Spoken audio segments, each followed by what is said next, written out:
আজ প্রশ্ন নিয়ে দেখতে হয়েছে শেখ হাদিস রাহমাতুল্লাহি আলাইহি এবং খন্দকে নামাজ করেছিলেন যে বাবরি মসজিদের জন্য।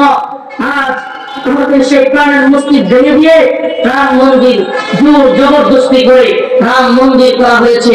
মুসলমান তোমরা যারা ভাবছো আরে ভালোই তো আছি, নামাজও পড়তে পারি মসজিদে, রোজাও তো রাখতে পারি। মুসলমান তোমরা কি জানো কাশ্মীরের অবস্থা এমন ছিল না, আরাকানের অবস্থা এমন ছিল না, ফিলিস্তিনের অবস্থা এমন ছিল না, আর আরেকটু আগে তুমি যাও স্পেনের আন্দালুসের অবস্থা এমন ছিল না, বুখারা সামারকান্দে আমাদের চাইতে মসজিদ মাদ্রাসা কম ছিল না, এই মার্কাজ কম ছিল না, বাইতুল মুকাররমের চাইতে বড় মসজিদ কম ছিল না। কিন্তু কি হলো, আজ বুখারা সামারকান্দের দিকে তাকাও, আজ সেই আন্দালুস স্পেনের দিকে তাকাও, আজ যে শহরগুলোকে তোমরা Atletico Madrid, Real Madrid, Barcelona হিসেবে ফুটবল খেলার কারণে ছিল, তোমরা কি জানো আমাদের আকাবির ইউসুফ বিন কাশিম, আমাদের আকাবির আব্দুল্লাহ বিন ইয়াসিন অবখণ্ডগুলো স্বাধীন করেছিলেন, ইসলামের জন্য দখল করেছিলেন। শুধু তাই নয়, সেই স্পেনের আন্দালুসের কার্ডোবাজার মসজিদ থেকে আল্লাহু আকবারের ধ্বনি উচ্চারিত হতো। আজ সেগুলো কোথায়? সেগুলো আজ তাদের দখলে। চায় দেখো আজ কাশ্মীর তাদের দখলে, চায় দেখো ফিলিস্তিনের অবস্থা কি, চায় দেখো না উইগুরের অবস্থা কি, আরাকানের অবস্থা কি। আরে আরাকানে কিছুদিন আগে মার্কাজ কম ছিল না, পীরদের ভণ্ডামের ভাওতাবাজি কম ছিল না, পীরদের খানকাগুলোতেও মুরিদের অবস্থার কমতি ছিল না। কিন্তু এই খানকার পিরামিডিয়া আরাকানের অস্তিত্ব রক্ষা করা সম্ভব হয় নাই। ও আমার মুসলমান প্রিয় হাজিরিন, ভাই যে কথা বললেন ফ্যান্টাসি দিয়া এখানে হাজার যুবক স্লোগান দিয়া দাঁড়ায় যাওয়া খুব সহজ, কিন্তু মনে রাখবা বাস্তবিক পক্ষে সচেতন হওয়া এবং প্রাণবাড়ি কাজ করে যাওয়ার মতো যুবকদের বড় অভাব। প্রিয় উম্মাহ, ও আমার জাতি, ও আমার জাতি, আন্তর্জাতিক বিশ্ব ষড়যন্ত্র সব বিষয়ে মতানৈক্য থাকলেও, রাশিয়ার সাথে চীনের কি বলে আমেরিকার মতানৈক্য থাকলেও, চীনের সাথে আমেরিকার মতানৈক্য থাকলেও, কিংবা বিভিন্ন ধরনের দলাদলি থাকলেও এদের একটা বিষয়ে একমত, তা হলো মুসলিমদের সর্বনাশ। কারণ কি? কারণ কি? কারণ বর্তমান পৃথিবীতে ইসলাম ছাড়া কোনো ধর্ম নেই। আপনি আমার কথা জেনে নিতে পারেন, বর্তমান পৃথিবীতে ওরা আর কোনো ধর্মে আসলে বিশ্বাস করেন। কেউ দাবি করে কেউ খ্রিস্টান, কেউ দাবি করে কেউ ইহুদি, কেউ দাবি করে হিন্দু, কিন্তু বাস্তবে ইসলাম ছাড়া সবগুলো হলো ধর্মগুলো। এদের অবস্থা হলো যাই কিছু করো, পুরো পৃথিবীর এই ভোগবাদী সিস্টেমের পুঁজিবাদী বিশ্ব ব্যবস্থা একমাত্র বাধা, একমাত্র অন্তরায় হলো ইসলাম। তাহলে কি করতে হবে? আর সব বিষয়ে আমাদের মতানৈক্য থাকলেও এই মতে যে ইসলাম এবং মুসলিমদের মুজাহিদদের অগ্রযাত্রাকে থামায় দিতে হবে। কেন? কারণ ইসলাম এবং মুসলমানেরা যেভাবে আগাইতেছে এবার যদি চলতে থাকে তাহলে পুরো পৃথিবীতে আর কোনো ভোগবাদী আর কোনো পুঁজিবাদী ব্যবস্থা চলবে না। পুঁজিবাদী ব্যবস্থা আপনাকে স্বাধীনতা শিখাবে, আমাকে স্বাধীনতা শিখাবে, আপনাকে আমাকে কিভাবে স্বাধীনতা শিখাবে? মনে করেন কর্পোরেট বিশ্বের এক ব্যবসায়ী, এদের মাথায় চিন্তা আসলো, আচ্ছা দেখা যাচ্ছে পুরো পৃথিবীতে 750 কোটির মতো মুসলমান, একটু বলে মানুষ, এখন 300 কোটি মানুষ পুরুষ, মনে করেন 350 কোটি মানুষ অন্যান্য ধর্মাবলম্বী, কিংবা 150 কোটি মানুষ মুসলমান, আর সব হলো অন্য ধর্মাবলম্বী। প্রিয় হাজিরিন, কথাগুলো একটু ভালোভাবে বোঝার চেষ্টা করুন। 750 কোটি মানুষ এখন কর্পোরেট দুনিয়ার সিগারেট ব্যবসায়ী, সিগারেটের ব্র্যান্ডের সিগারেট, এখন সে চিন্তা করলো যে সিগারেট তো বিক্রি করা লাগবে, তো পুরুষের সংখ্যা তো কম, মহিলাদের সংখ্যা বেশি, এই বিশাল একটা শ্রেণী সিগারেট খায় না, শুধু 350 বা 400 কোটি মহিলারাও সিগারেট খাইতো, আমার ব্যবসা তো সুন্দর হইতো। একটু ভালো ভালো বুঝবেন তো এরা কি করলো? মনে করেন আমেরিকার ওয়াশিংটন ডিসিতে কিংবা আমেরিকার বিভিন্ন শহরে, ব্রিটেনের লন্ডনে কিংবা বিভিন্ন শহরে এরা 100 নোট প্রতি ভাড়া করলো। 100 নোট প্রতি ভাড়া করে এবার হাফ প্যান্ট পরানো এদেরকে, আর এদের পরনে এই পর্যন্ত নাভির উদাম আর হাফ প্যান্ট পরা জামা কাপড়। এবার এরা বের হয়ে গেল, একটা একটা সিগারেট হাতে ধরে একটা একটা সুপচান মারে আর স্লোগান দেয় নারী স্বাধীনতা জিন্দাবাদ। আপনি বুঝেন মিলিয়ন বিলিয়ন ডলার খরচ করে এই নর্তকীদেরকে হাইলাইট করা হবে, এই নর্তকীদেরকে এদের বিশ্ব মিডিয়া হাইলাইট করবে কি নারী তুমি স্বাধীন হতে চাইলে এদের মতো অর্ধলঙ্গ হয়ে সিগারেট খাও, তবে তুমি স্বাধীন। বাস বাস আমাদের দেশের ভাই যেটা বলছেন, আমাদের দেশের গরিব সেকুলার তখন মাইয়া গরিব সেকুলার পিএসসি কিংবা ঢাকা বিশ্ববিদ্যালয়ের কোনো চিপাই দিয়া সিগারেট নিয়ে হাত প্যান্ট করে বলবে জয় হ্যাঁ কি হয়ে যে বলবে সিগারেটটা মুখে দিয়া ঠিক আছে নারী স্বাধীনতা জিতলাম। কথা ভালোভাবে বুঝবেন, এই যে স্বাধীনতার স্লোগান এটা শিখা দিল কে? কর্পোরেট দুনিয়া, ব্যবসায়ী দুনিয়া। আপনি অবাক হয়ে যাবেন প্রিয় ভাই, জানি আপনারা জানেন, আমি তো কম জানেওয়ালা, এখানে তো সবাই বুঝমান, কিন্তু তবুও আপনাদের স্মরণ করে দিতে চাই, এরা এমন এমন মিডিয়ার মাধ্যমে এরা সেলিব্রিটি তৈরি করবে, আপনি অবাক হয়ে যাবেন। একটা মেয়েকে সুন্দরী দেখা বেড়ে নিয়ে আসবে বিভিন্ন মাল্টিমিডিয়া, জাজ, শাপলা, প্রমুখ মিডিয়া কিংবা হলিউড বলিউড, এরা দেখবেন ইচ্ছা করে একটা মেয়েকে সুপারস্টার বানায় দিছে, একটা ছেলেকে সুপারস্টার বানায় দিছে। আপনি তো মনে করবেন হাই এত অল্প দিনে আমি কি না জানি কত বড় সেলিব্রিটি হয়ে গেল। আপনি জানেন না এদের পিছনে মিলিয়ন বিলিয়ন ডলার খরচ করা হচ্ছে।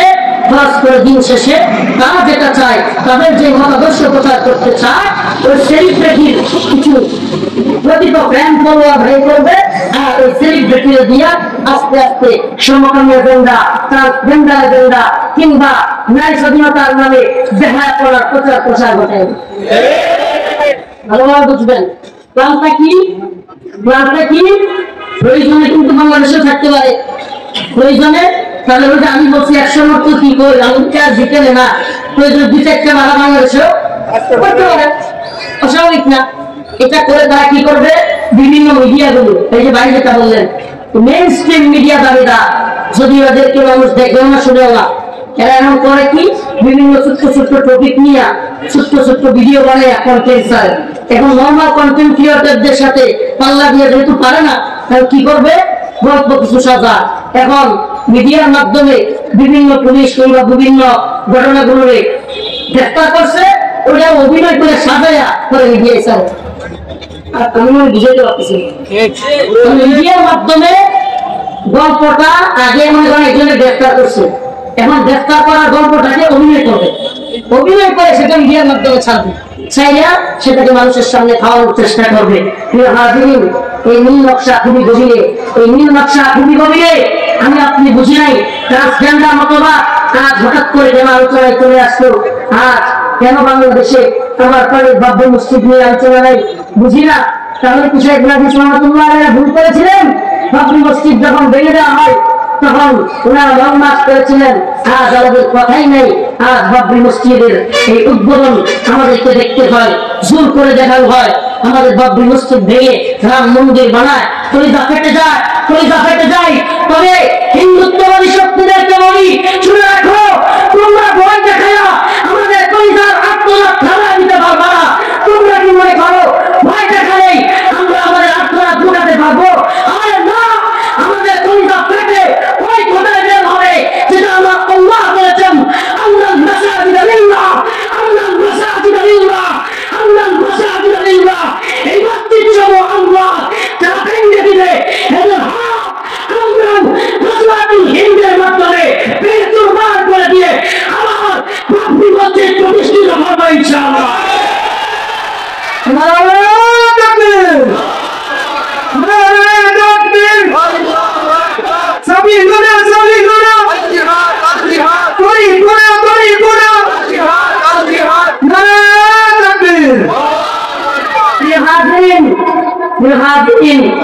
ষড়যন্ত্র খুব গভীরে, একটার পর একটা ইস্যু দিয়ে আপনাকে আমাকে সিস্টেমে আপনাকে আমাকে একটা বিভিন্ন ইস্যুর মাধ্যমে সামনে আইনা ইস্যুগুলো আপনাকে আমাকে ব্যস্ততার মধ্যে রাখবে আর যা করার গোপনীয় ভাবে করতে থাকবে। এটাই হলো সূক্ষ্ম প্ল্যান, এটাই হলো পরিকল্পনা। প্রিয় হাজির, আমাকে বলেন উত্তরার এই অঞ্চলের ঢাকার আশপাশে বসবাস করেন আমাদের মুসলমানরা, দেখেন আমরা কতটা হুজুগে জাতি। আজ থেকে কয়েক বছর আগের ঘটনা,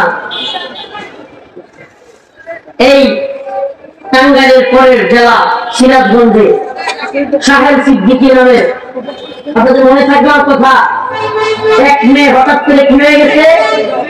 ভাই তো উদাহরণ দিয়ে গেলেন যে করিম 10 মিনিট পরে এসে বলতেছে আমি কারিমা, রহিম 10 মিনিট পরে এসে বলতেছে আমি রহিমা।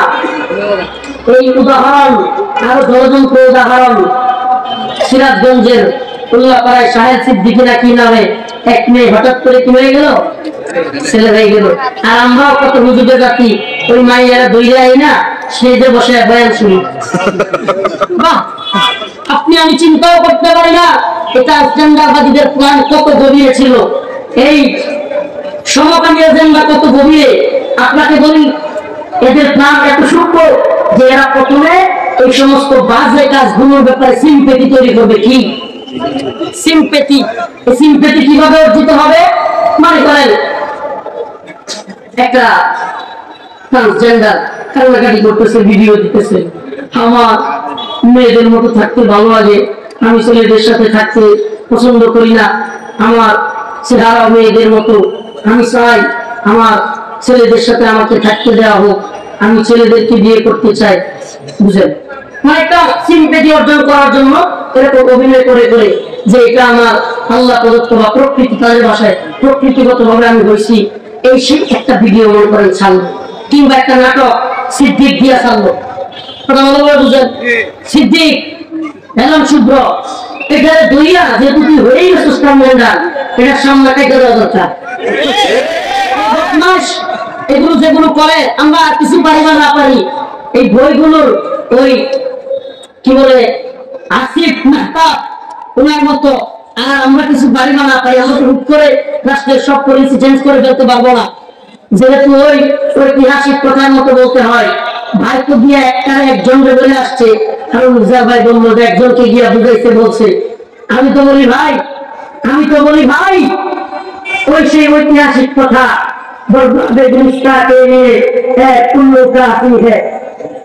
ফুলের বাগান ধ্বংস করার জন্য তো এক উন্নই কাফি যথেষ্ট। এখন উন্নত সব জায়গায় বসে গেছে, কয়টারে চেঞ্জ করবো? উন্নত সব জায়গায় বসে গেছে, পরিবর্তন কিভাবে আসবে?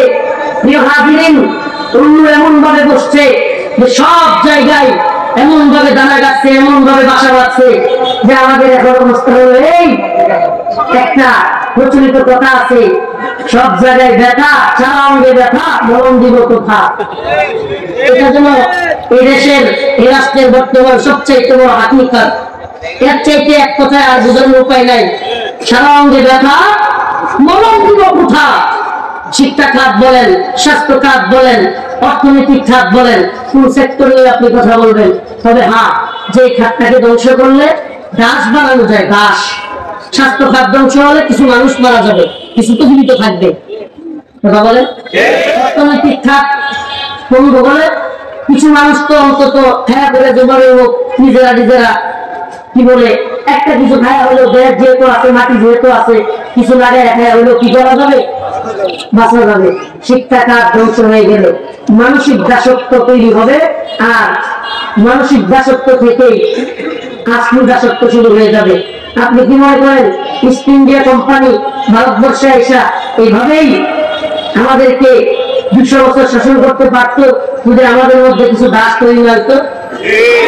কথা বুঝেন, পাকিস্তানিরা কি আমাদেরকে এভাবেই দাসত্বের শৃঙ্খলে আবদ্ধ করতে পারত যদি আমাদের মধ্যে কিছু দাস না থাকতো? আজও যারা আমাদেরকে দাসত্বের শৃঙ্খলে আবদ্ধ করিয়ে রাখতে বলা যায় বা হয়ে আছে, এদের দালাল যদি এসে দেশে না থাকতো তাহলে কি আমরা এই অবস্থায় থাকতাম?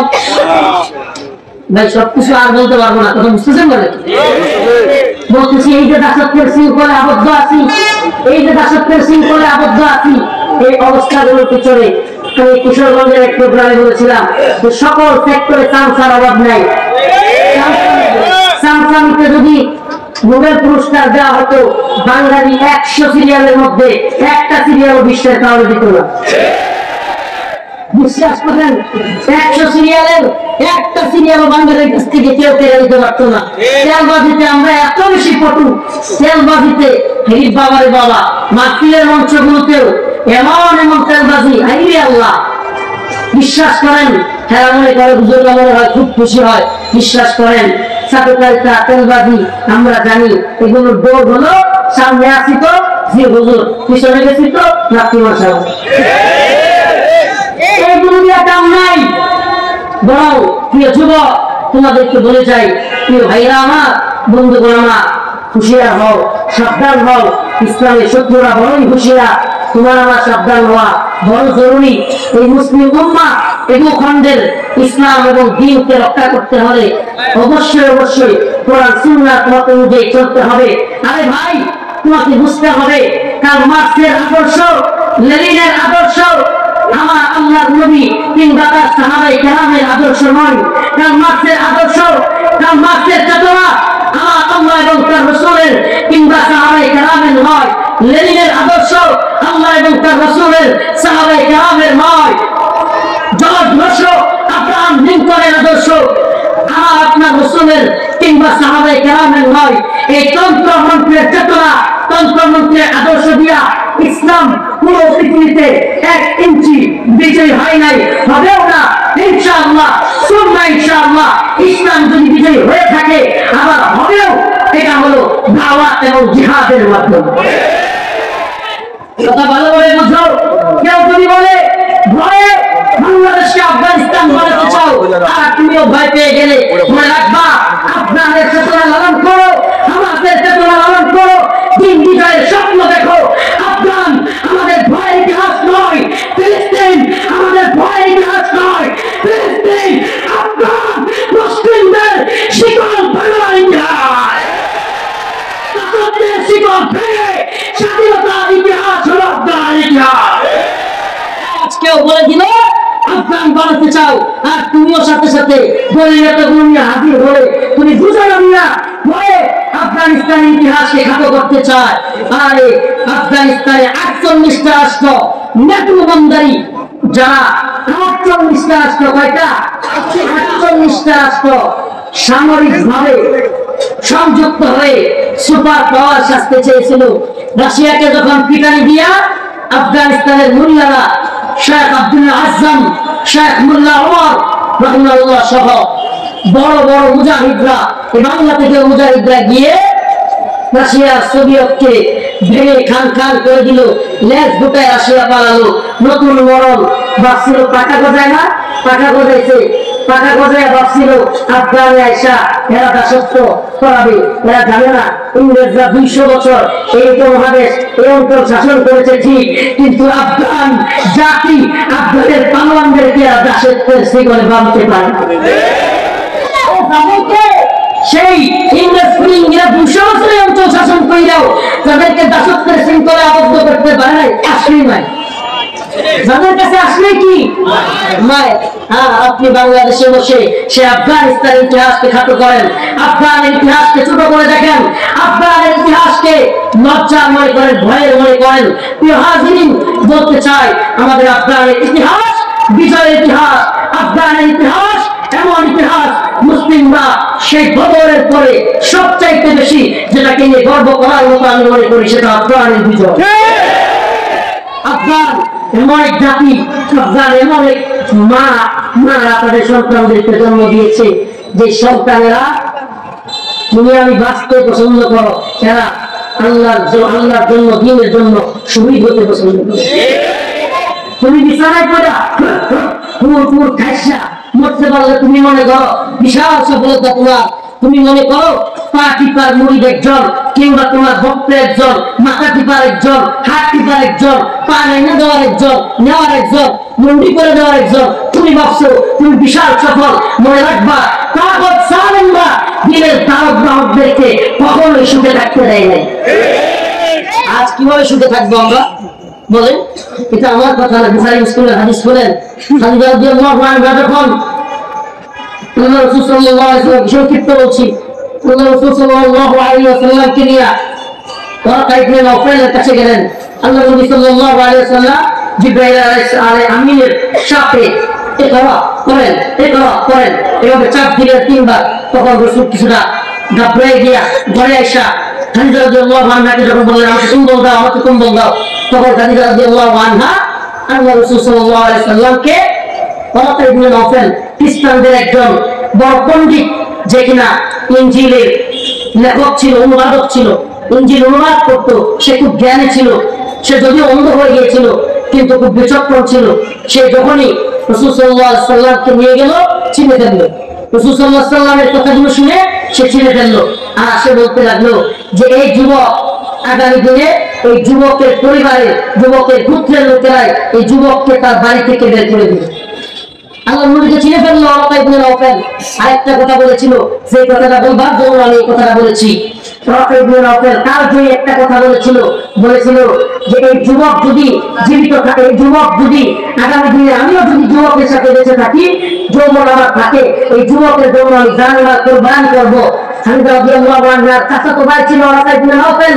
সে আরেকটা কথা বলেছিল যে আমি তো জীবন যৌবন দিয়ে সবকিছু দিয়ে আমি বেঁচে থাকলে এই যুবক মুহাম্মদের সাথে থাকবই, কিন্তু এই যুবক জেনে রাখে তার পূর্বেও যারা লা ইলাহা ইল্লাল্লাহ দাওয়াত নিয়ে এসেছিল, এই হুকুম কথা নিয়ে এসেছিল, তাদেরকেও তাদের সহজাতিরা, সহগোত্রীয় লোকেরা সুখে শান্তিতে থাকতে দেয় নাই। ইব্রাহিম আলাইহিস সালাম সুখে থাকতে পারে নাই, মুসা আলাইহিস সালাম সুখে থাকতে পারে নাই, ঈসা আলাইহিস সালাম সুখে থাকতে পারে নাই। ওই ওয়ারাকা ইবনে নওফলের কথা বুখারী মুসলিমের হাদিস আয়েশা রাদিয়াল্লাহু আনহা থেকে বর্ণিত যে লা ইলাহা ইল্লাল্লাহ নিয়ে যারা আসবে তারা সুখে শান্তিতে জীবন যাপন করতে পারবে না, তারা যুবক মুহাম্মদের মতো সাল্লাল্লাহু আলাইহি ওয়াসাল্লাম বাধাগ্রস্ত হবে। নমুনা কি আজকের দুনিয়াতেও দেখেন, যারা হক এবং হক্কানিয়তের দারাবাহক, হক এবং হক্কানিয়তের কথা বলতেছে, তারা হয় জেলে, না হয় কবরে, না হলে আমরা আল্লাহ জানি না জীবন পার করতেছে। প্রিয় ভাই, আল্লাহ আমাকে ক্ষমা করুন, আমি অযোগ্য, আমি কম জ্ঞান রাখি, আমি ইলম কম, দেখতেও ছোট, বয়সেও ছোট, মনে করবেন না যে আমি নিজের কথা বলার জন্য। আল্লাহ আমাকে ক্ষমা করুন, আল্লাহ আমাকে ক্ষমা করুন। কিন্তু বড় আফসোস লাগে, একদিকে আমরা বাবরি মসজিদ হারাই, কলিজা ফাইটা যায়, আরেকদিকে দ্বীনের পক্ষে যুবকরা কোথায় আগাবে, দ্বীনের পক্ষে দাওয়াত এবং জিহাদের পথে যুবকরা কিভাবে আগাবে, সেই পথে বাধা দেওয়ার জন্য লোক তৈরি হয়ে আছে। আর একটার পর একটা প্রপাগান্ডা, একটার পর একটা দ্বীনের দাওয়াত এবং জিহাদের অপব্যাখ্যা করতে করতে যুবকদের মনকে, মস্তিষ্ককে নষ্ট করে দেওয়ার কায়দা চলছে। প্রিয় উম্মাহ, প্রিয় জাতি, বিশ্বাস করো, আমরা তর্কে বিতর্কে পছন্দ করি না। আমি বিশেষ করে ওয়াল্লাহি কোন বিতর্কিত বিষয়ে কথা বলা পছন্দ করি না, লেখালেখি পছন্দ করি না, মিশিও না, ঝাড়েও না। কারণ জানি উম্মার মধ্যে নিজেরা ফাটল তৈরি করলে, লেগে থাকলে, সময় ব্যয় করলে তারা জালেম এবং যারা আমাদেরকে নিষ্পেষিত করতে চায় তারাই খুশি হয়, তারাই লাভবান হয়। অতএব সেদিকে যেতে চাই না। কিন্তু এটাও বলতে চাই, যদি একের পর এক দ্বীনের চেতনাকে, দ্বীনের তামান্নাকে দাবিয়ে রাখার জন্য আফগানের চেতনাকে, ফিলিস্তিনের চেতনাকে কেউ খাটো করতে চায়, তখন আমরা চুপ থাকতে পারি। এজন্য বলতে চাই, প্রিয় উম্মাহ, প্রিয় জাতি, তোমাদের রাহবার কারা, তোমাদের কল্যাণকারী কারা তোমরা চেনো, জানো।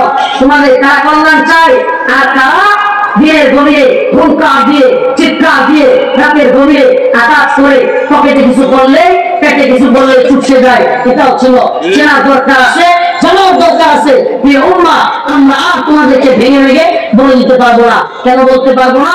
জানা থাকলেও, প্রমাণ থাকলেও সব বলা সম্ভব নয়। কেন সম্ভব নয়? কারণ পরবর্তীতে এগুলো নিয়ে করে থাকতে হয়, সময় ব্যয় করতে হয়। এজন্য আমরা এগুলো নিয়ে করে থাকতে চাই না। পৃথিবীর কুফফারদের মাথা আমেরিকা, ব্রিটেন এবং হিন্দুত্ববাদী সহ সকল শক্তির বিরুদ্ধে আমাদের প্রচেষ্টা, আমাদের কথা, আমাদের জবান, আমাদের সময়, আমাদের সংগ্রাম সব যেন দ্বীনের জন্য, গজওয়াতুল হিন্দের বাহিনীর জন্য, কাফেলার জন্য যেন আমাদের সময়কে ব্যয় হয়। আমাদের চিন্তা চেতনা, আমাদের সময়, আমাদের টাকা পয়সা সব যেন দ্বীনের জান্দাবাহী কাফেলার জন্য ব্যয় হয়। আল্লাহ পাক, আমি আল্লাহ পাকের কাছে সেই দোয়া করি, সব সময় দোয়া করি, আল্লাহুম্মা তাহহির কলবি মিনান নিফাক ওয়া আমানি মিনার রিয়া। ও মুসলিম উম্মাহ, নিফাক থেকে আমাদেরকে মুক্ত থাকা লাগবে, নিফাক কি চেনা লাগবে, বোঝা লাগবে, রিয়া মুক্ত আমল করা লাগবে। এগুলো এভাবে হবে না। আল্লাহ পাকের কাছে আমাদেরকে বেশি বেশি দোয়া করা লাগবে।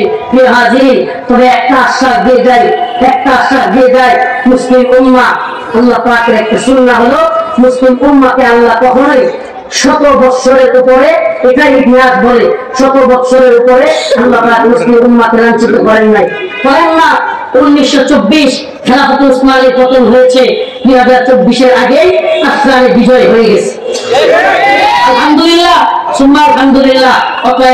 অতএব বোঝা যায় এই শতাব্দী মুসলিমদের অধঃপতনের শতাব্দী নয়, মুসলিমদের বিজয়ের শতাব্দী। এই শতাব্দী স্বপ্ন দেখার শতাব্দী, এই শতাব্দী স্বপ্ন থেকে জাগানোর শতাব্দী, এই শতাব্দী স্বপ্নের গল্প করার শতাব্দী নয়, এই শতাব্দী নিজেরাও স্বপ্ন তৈরি করা, নিজেরাও ইতিহাস তৈরি করার শতাব্দী। অতএব আমাদেরকে তৈরি হওয়া লাগবে, আমাদের মনে মগজে কোরআন সুন্নাহর আদর্শ লালন করতে হবে, চেতনা লালন করতে হবে। এই প্যান্ডেলের ভিতরে হুঙ্কার জনকারের চেতনা দিয়া লাভ হবে না। আরে আমি তো প্রায় প্রোগ্রামে ইদানিং বলার চেষ্টা করতেছি যে এখন তো আমাদের অবস্থা হয়েছে জাদুঘরের কাঠির মতো, কাঠি দিয়া বেড়া দিয়া জাদুঘর ভালো কতগুলো নিয়া